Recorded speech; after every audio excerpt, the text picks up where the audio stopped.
జగన్నాథ్ గారిని మాట్లాడవలసిందిగా కోరుకుంటున్నాం.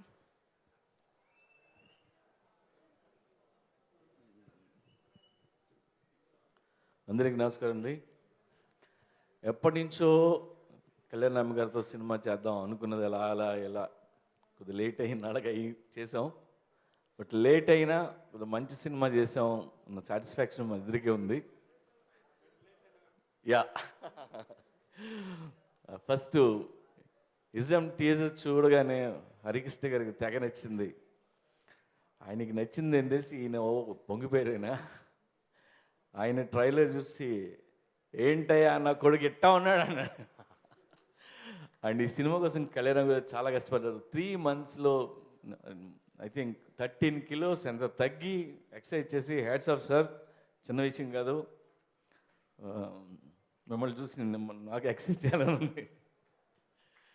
అండ్ ఇజం టీజర్ చూసి హరికృష్ణ గారు మెచ్చుకొని ఆనందంలో నాకు 2 పావురాలు గిఫ్ట్ ఇచ్చారు. అవి గుడ్లు పెట్టేశారు.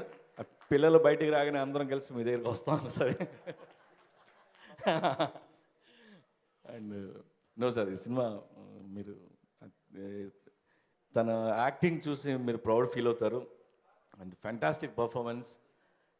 ఇందులో ఈ సినిమాలో ఒక కోర్ట్ సీన్ చేశారు కళ్యాణ్ రామ్, మీరు చూడాలి.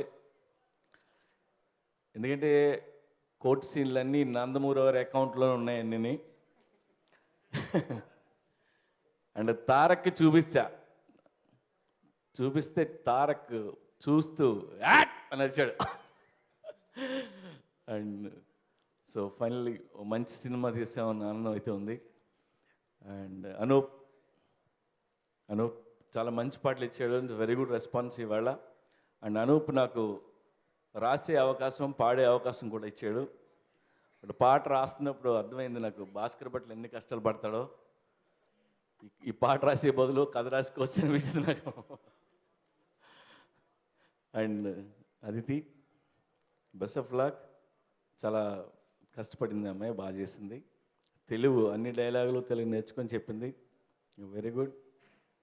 అండ్ మా DOP Mukesh, my Junaid, fights Venkat, అందరికీ టీంకి పనిచేసిన అందరూ నేను థ్యాంక్స్ చెప్తున్నాను. ఏ ఆడియో ఫంక్షన్ పెట్టుకున్నా మా సినిమా బాగా వచ్చిందని చెప్తాం కదా, దానికోసమే పెడతాం. బట్ మళ్ళీ చెప్తున్నాను, మా సినిమా చాలా చాలా బాగా వచ్చింది. Trust me.